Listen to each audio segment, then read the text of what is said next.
Welcome back, everyone, from our lunch break, and let's have the fifth and last lecture from Gary. Go ahead, Gary. Thank you very much, and welcome back to the last session of this mini course.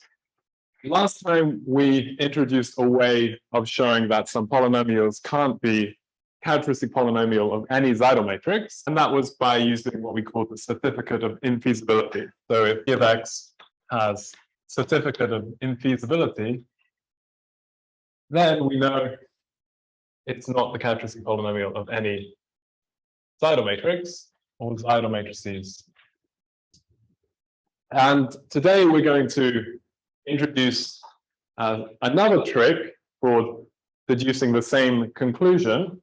And this is for the case where, of course, our polynomial does not have a certificate of infeasibility. So what do we do if it doesn't have a certificate of infeasibility?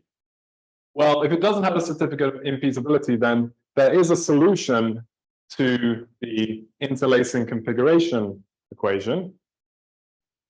But it might not be an integer solution, but there is some solution. But we can still use something similar to a certificate of infeasibility.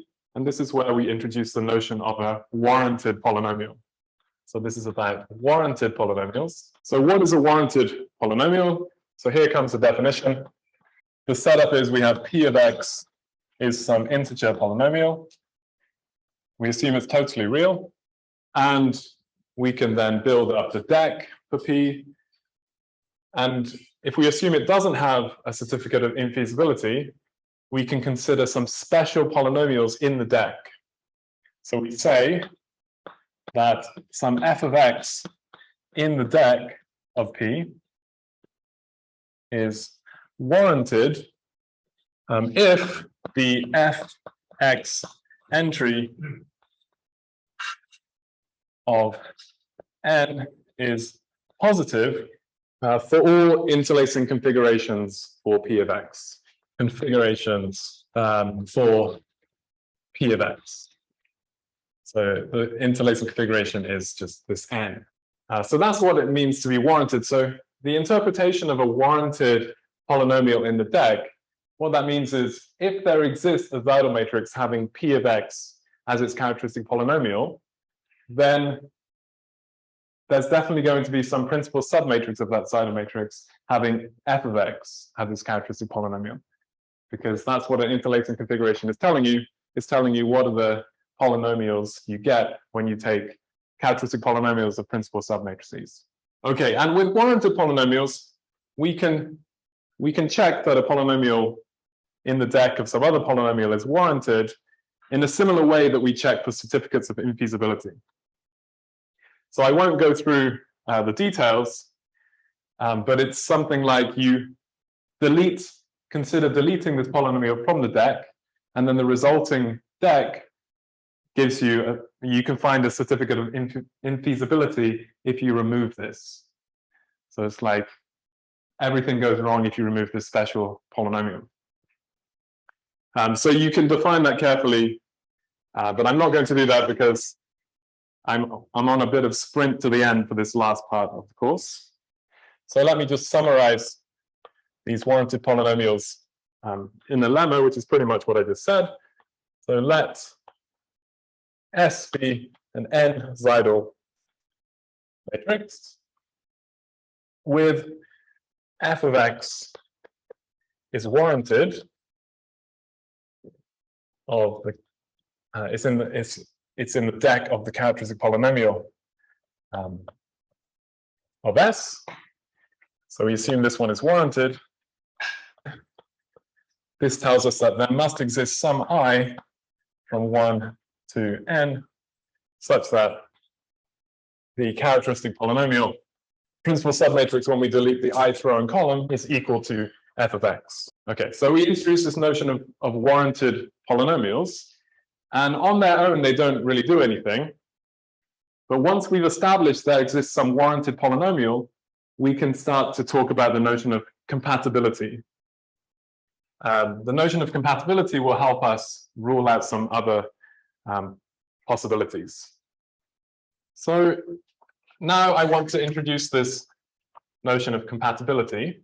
And to do that, I need to give some definitions. So here we'll take M to be some real symmetric matrix.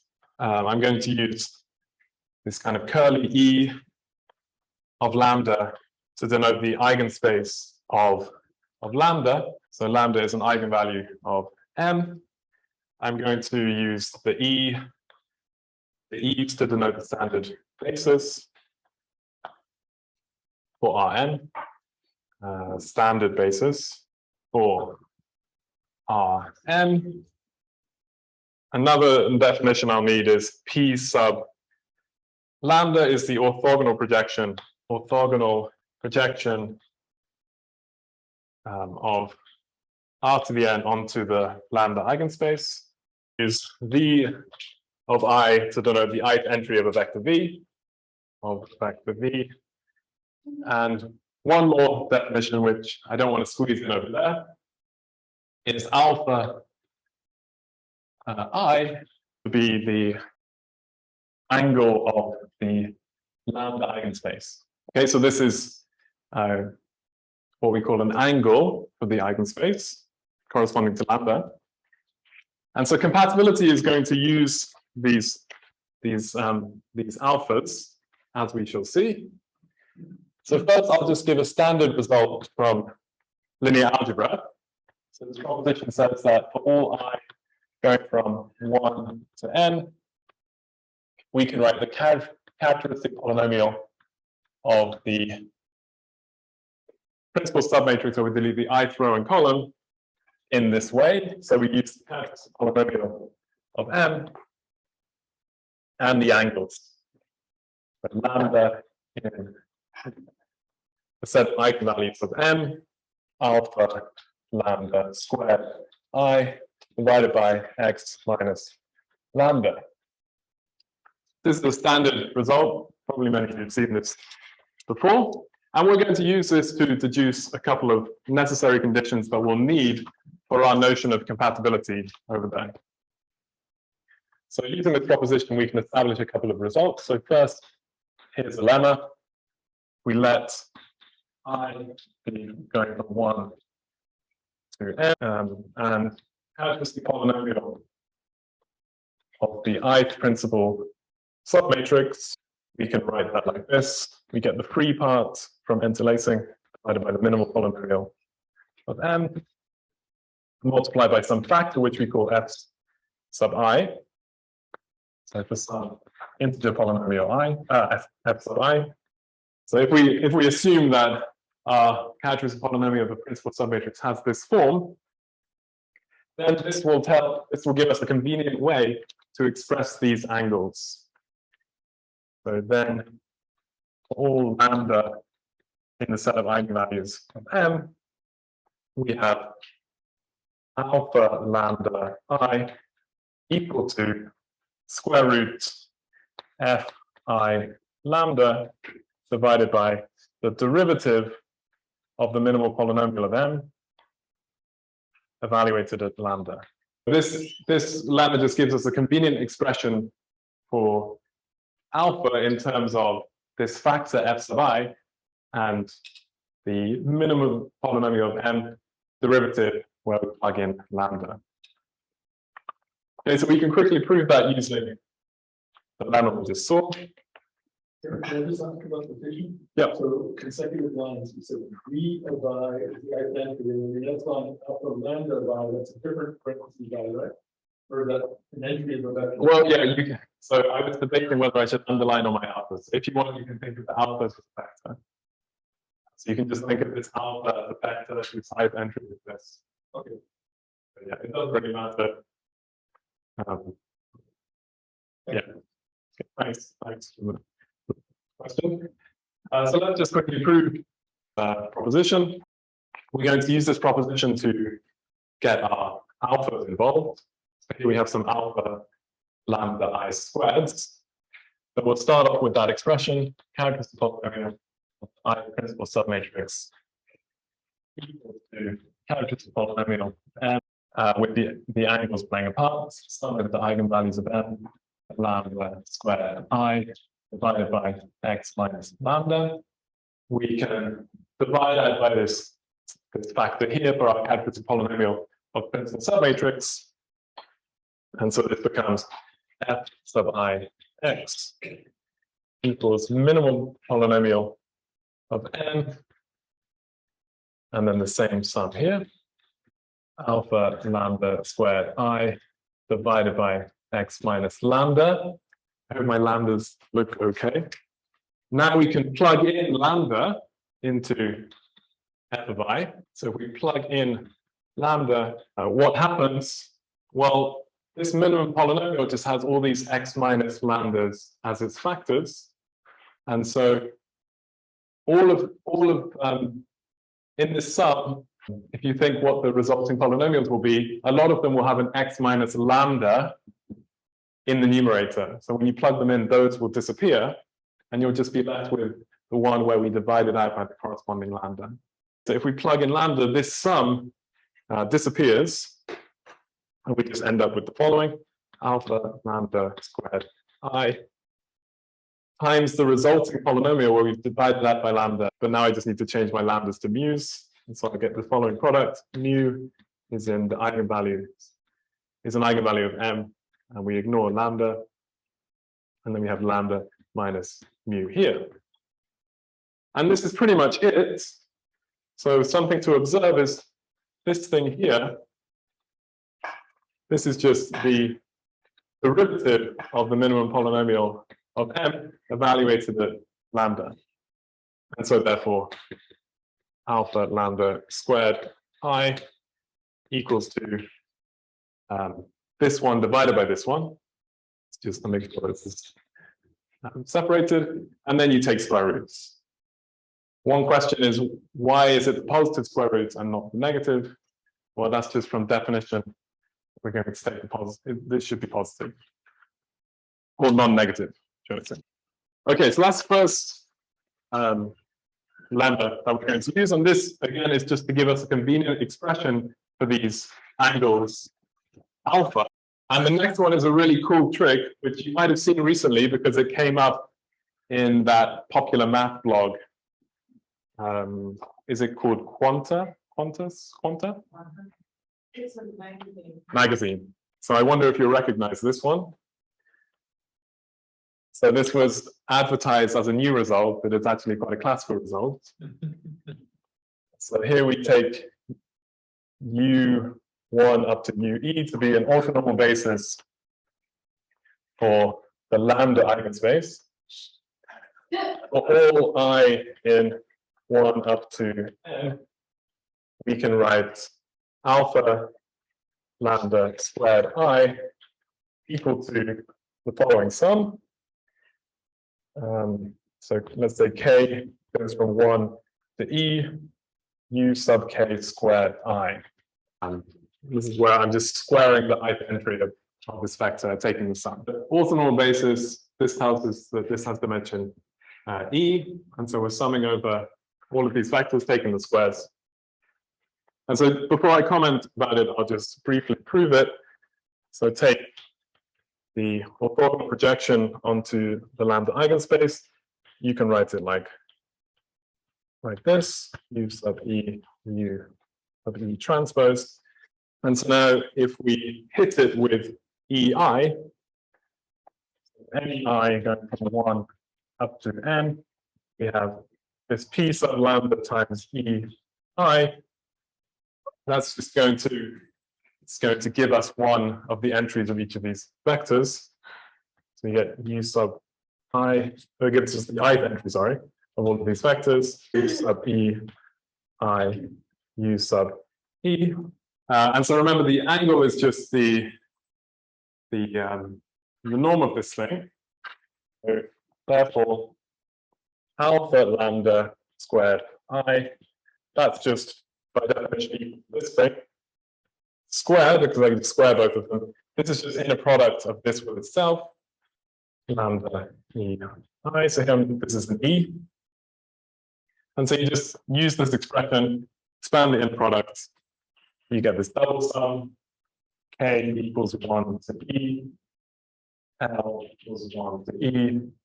of U sub A U sub Li in the product of U K U sub L. And this is orthonormal basis, so this inner product will just collapse the sum, and we end up with sum K is 1 E, just sum over. Okay, so this is the general results. And the really cool thing about this is that you combine these two lemmas. Imagine you have a simple eigenspace. Imagine E is 1. Then what this is telling you is that you can figure out the entries of your unit eigenvector in your simple eigenspace just by using these values here. So it's really nice to use this, and this is where the power of compatibility is coming from. So there's a recent survey paper about this, which you may or may not know about. But anyway, this is really cool machinery, and this is actually goes back to 1960s or something like this. Speckevich and Simic and so on developed this stuff a long time ago. Even before that. Oh, even before that, okay. Goes back quite a while. Okay. Partial identity. Sorry? Partial identity. Oh, it could be. But the connection I'm interested in is combining these two things together. Crystal knows everything about it. Yeah. Okay, so that's just a bit of theory we need to justify our notion of compatibility. That's right, Gary. Crystal has a blog post about it. Oh, really? Yeah. Okay, please check out Crystal's blog post.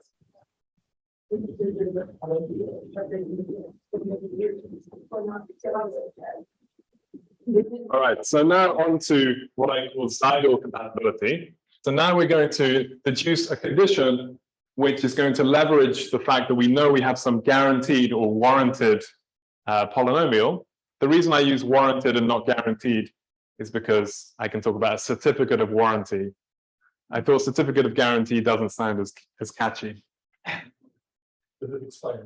Yeah, these don't expire. Okay, so the setup, what do we mean? So the setup might look a bit complicated at first, but hopefully I'll try to shed a bit of light on what's going on.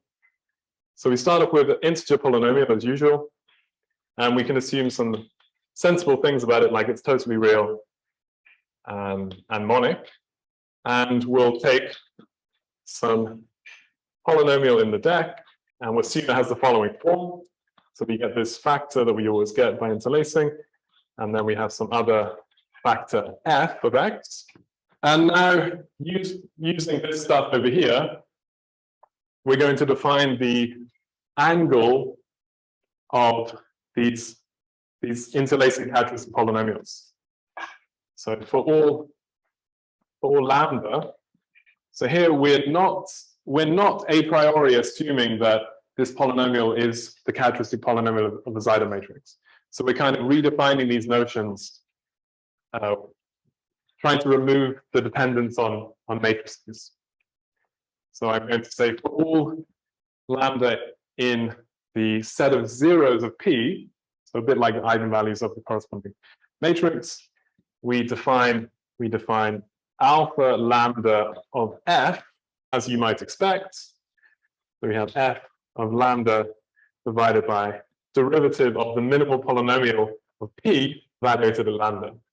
So this definition is completely analogous to the corresponding definition that we would get if it was really a characteristic polynomial, if f was really a characteristic polynomial of the principal submatrix of the Seidel matrix. Okay. Now I mentioned briefly that this has the most power when the eigenvalues are simple eigenvalues. And so accordingly, I'm going to call sigma of P the set of simple zeros of P. Simple zeros of P. By that, I just mean multiplicity 1. And then sim sub P is the corresponding polynomial. So it's just product over lambda in set of simple zeros, x minus lambda. And I guess there's one more definition for some sigma of x is another integer polynomial. I'm thinking of this sigma x as a factor of sim p. So such that sigma x divides sim px. I define this thing q p sigma of x is equal to the minimum polynomial of p divided by sigma x. So there's a whole bunch of setup for this notion of zytocompatibility. We'll see very soon how it's relevant to the problem. It's really a workout. Okay, so here comes the definition of zytocompatibility. What does it mean? So definition. So the setup is we let sigma be a factor of sim p. So it's an integer polynomial that divides sim p. So the point is all of its zeros are simple zeros of p. Divides sim p. Now we say that two polynomials in the deck, f and g, deck of p, and we'll assume these are not the same. F of x is not equal to g of x. We say they are sigma x Seidel compatible. So underline, this is the definition thing we're defining with respect to p, x, if there exists some delta, this is just a plus or minus 1 vector with entries coming from the zeros of sigma. So the number of entries of this vector depends on the degree of sigma, such that the following sum, we get the following congruence actually modulo 2. So if we sum over all the zeros of sigma, q, p, sigma, lambda, delta lambda, alpha lambda f, alpha lambda g is congruent to r p sigma modulo 2. So it looks like a very complicated expression, but hopefully I'll eventually convince you that this is a reasonable reasonable definition. Where is R? Is that the mystery?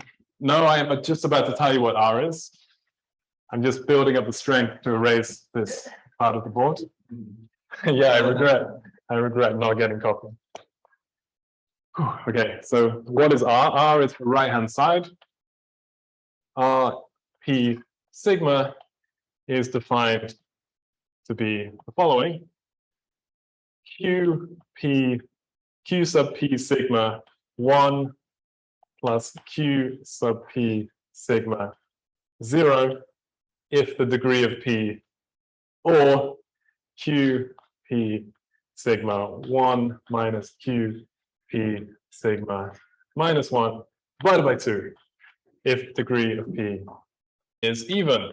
It looks a bit complicated. That's because we're getting a lot of strength out of it. But if you want, you can just think that this sum here needs to be an integer. But you can strengthen from integer to congruent modulo 2 to this thing. Okay, so this is the notion of sigma x Seidel compatible for a factor of sim p. But we say that Seidel compatible if the sigma x Seidel compatible for all factors of sim p. So if for all factors sigma x of sim p, f, and g are sigma x Seidel. Okay, so seems like a quite strong condition. So let me now give a lemma that justifies this definitely. So now a related lemma, S be an n Seidel matrix with in the deck is warranted. Sorry, not P, it should be characteristic polynomial of S, warranted for all j in 1 to n, the characteristic polynomial of the corresponding principal submatrix, and f of x are Seidel compatible with respect to the characteristic polynomial of S. So this is where the definition comes in. This is where the power of warranted polynomials really comes into play. So let's briefly try to digest this lemma before we go into the proof. So remember, at the beginning, we were just thinking about, does there exist an interlacing configuration for some given polynomial? So we know that there must exist some interlacing configuration. But what this lemma tells us is that not only do we need an interlacing configuration, but we need all of the positive entries in our interlacing configuration to have that the corresponding polynomials are compatible with each other. So this is strengthening quite a lot the conditions we need for the existence of a corresponding Seidel matrix to our polynomials. Is that a question? Yeah, so I was wondering why you required F and G to be different. Oh, yeah. This means that no two of these would be equal. Yeah, so thanks for pointing that out. That's something I forgot to write. So this definition is incomplete. We say that every polynomial is Seidel compatible with itself. So yeah, thanks for asking that question. Equal or all this. Yeah, that's a nice way to do it. If equal or, yeah. But the sigma of Seidel compatible doesn't work if they make them equal. Right. Okay. So this condition here is coming from something on the off diagonal of a matrix. So the diagonal doesn't really line up. But yeah, thanks for that clarification.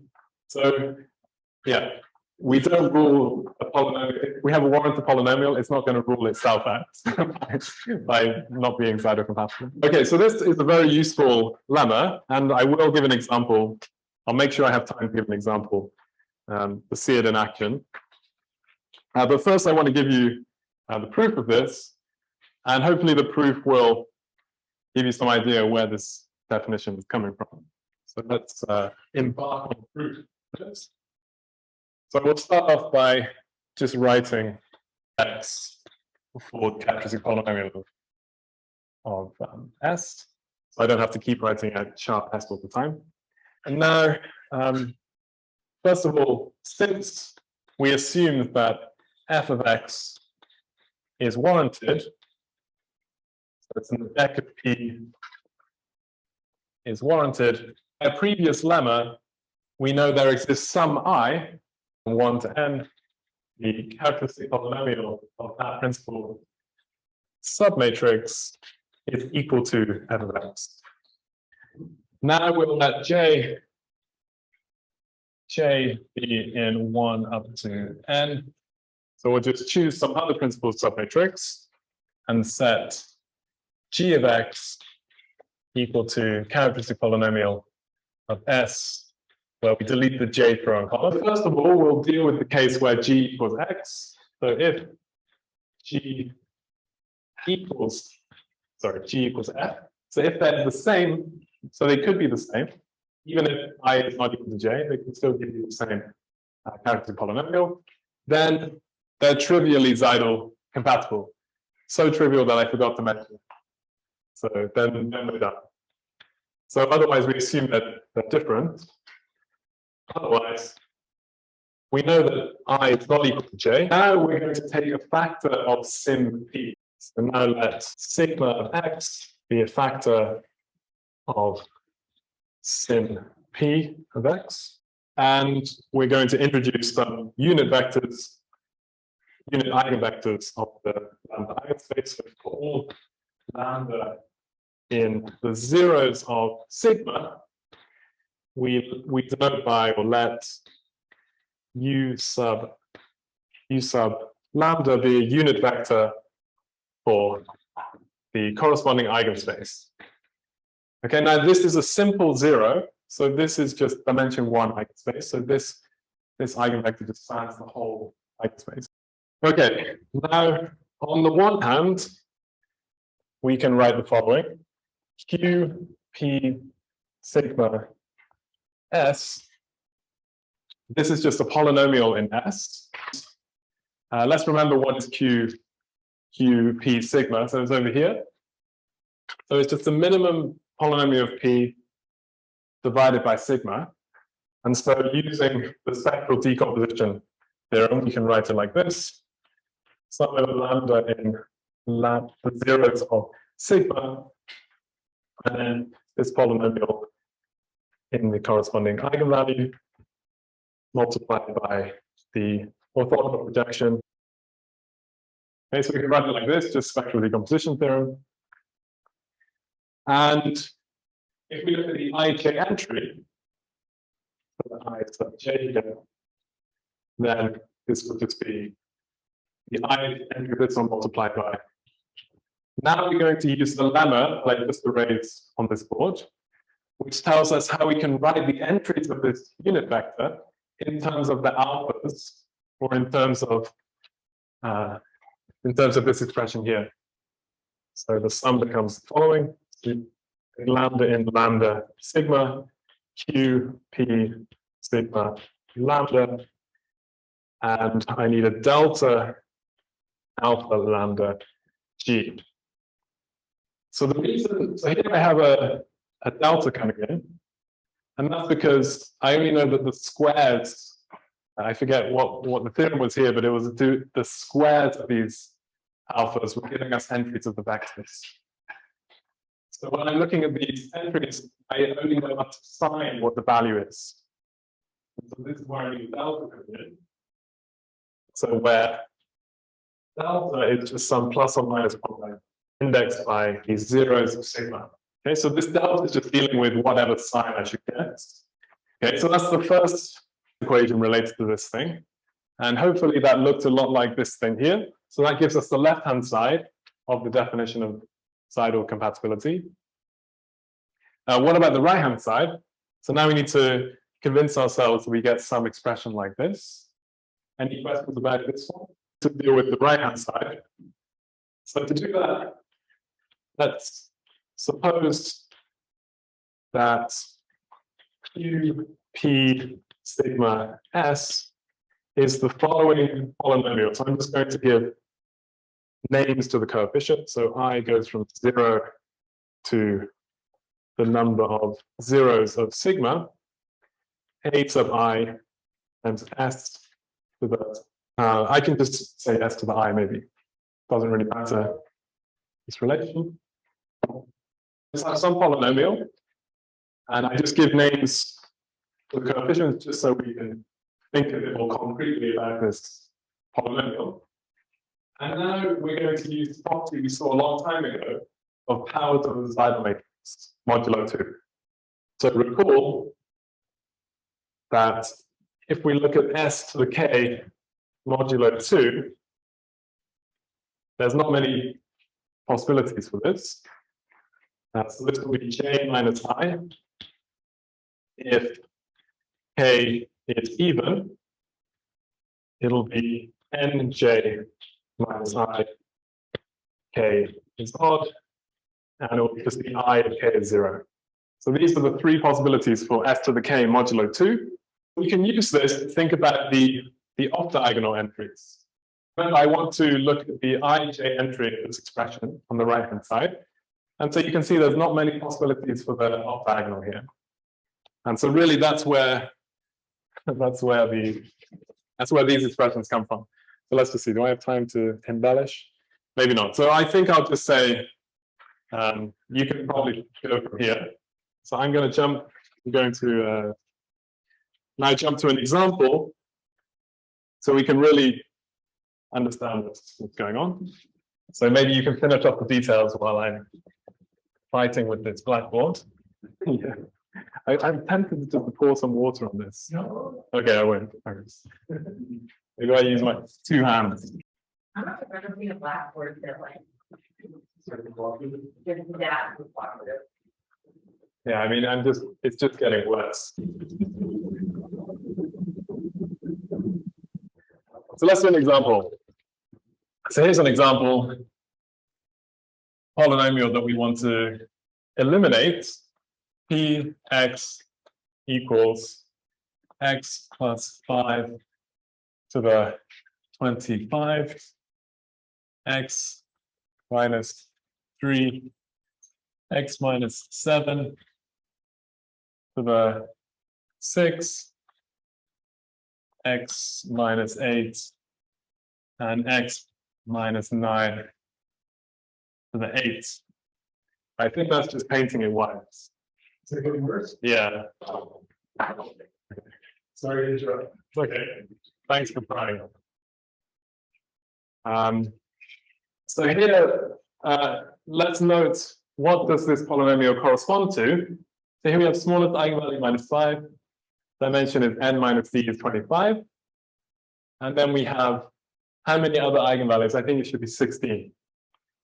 So there's 16 other zeros here. So this would correspond to how many lines in what dimension?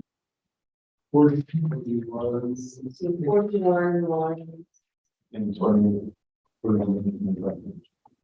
41 lines in dimension 16. So remember, we're trying to show the n16 40. And so this would be a troublemaker because this would correspond to 41 lines. So we want to kill this off. So here we're going to use compatibility to do that. So first of all, let's write out the matrix A. This is the coefficient matrix of min sub p over p of x, f of x, such that f of x is in the deck of p. And so just to quickly write out what does that matrix look like? Well, it has 1, 2, 3, 4, 5, 2, 3, 4, 5 rows. And I'll just quickly give you all the information you need. 5, 6, 7, minus 5, 14, minus 5, 14, minus 5, 0, 6, minus 4, 9, 8, 5, 1, 1, 5, 2, 7, 4, 5, 5, 3, 9, 9. No one said bingo. And this one, we can find that we have two warranted polynomials.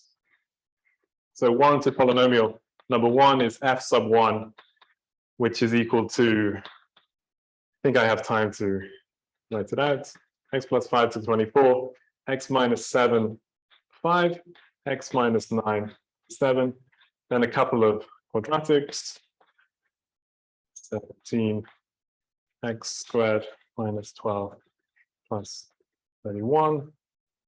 F2 is also warranted, 24, x minus 7, 6, x minus 9, 7, x cubed minus 15 squared plus 63, x minus 57.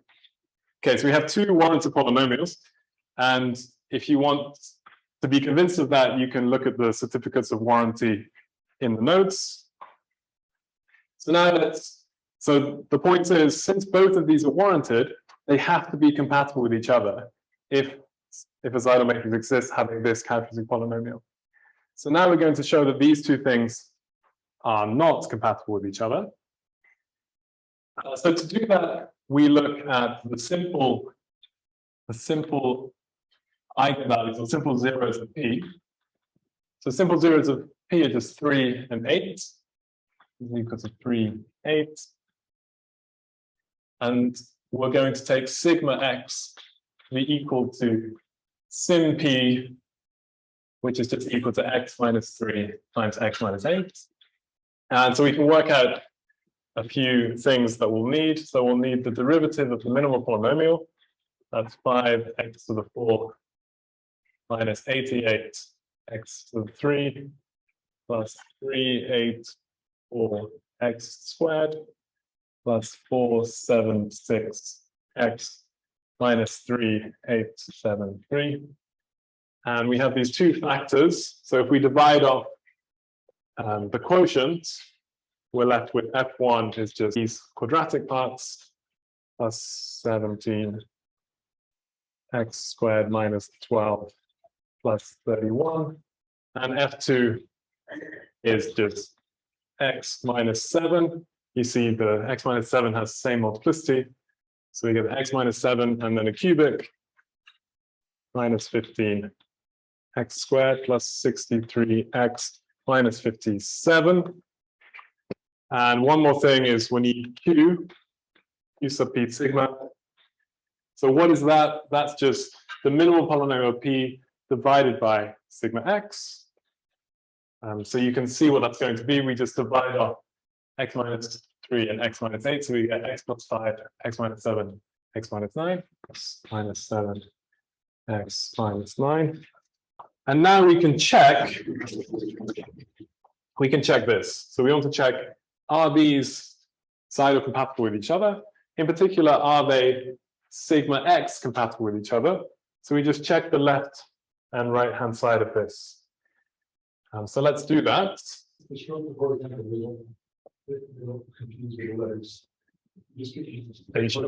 I'll just do a secondary round.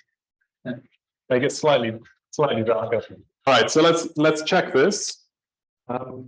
So we want to check the sum lambda in lambda sigma q p sigma lambda. We want to know, does there exist a plus or minus 1 vector delta? And we use alpha f1 and alpha f2. So we need to know the information about alphas. We already worked out this polynomial, just need to plug in values for lambda. So let's work out these alphas. So alpha 3 f1. So remember, this just consists of 3 and 8. So lambda 3 f1. We have a convenient way to work that out. It's just the square root f1 of 3 divided by the derivative of the minimal polynomial f3. So we have all the information that we need over here. We just plug in value here, value there. So it's straightforward to work it out. So I'll just give you that it's 1 over square root 60. And similarly, we can work out the other alphas. So for f2, we get 1 over square root 10.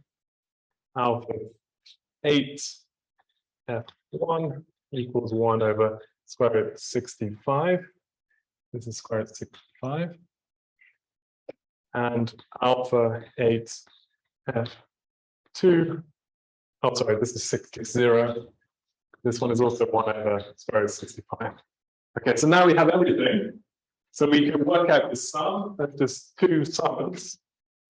And so if you work that out, you'll get plus or minus 192 over square root 600. That's just the square root 10 times the square root 60, plus or minus 13 over 65. So that's what we get on the left-hand side. On the right-hand side, we know that in particular, this is going to be in the integers.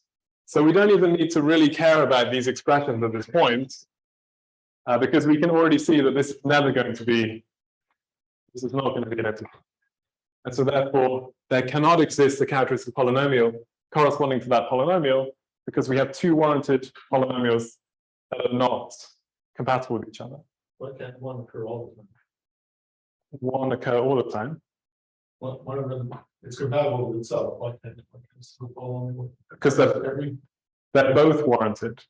So both of them are going to have non-zero coefficients. Oh, they must occur. Yeah, so they both must go. It's not that they have at least 0. That's yeah. So they need to have at least 2, and they need to be compatible with each other. So that's how we can show that one doesn't work. And I didn't get time to give you an example for dimension 17, but just to finish off, you can keep reading through the notes if you like, if you're not already completely bored of this topic.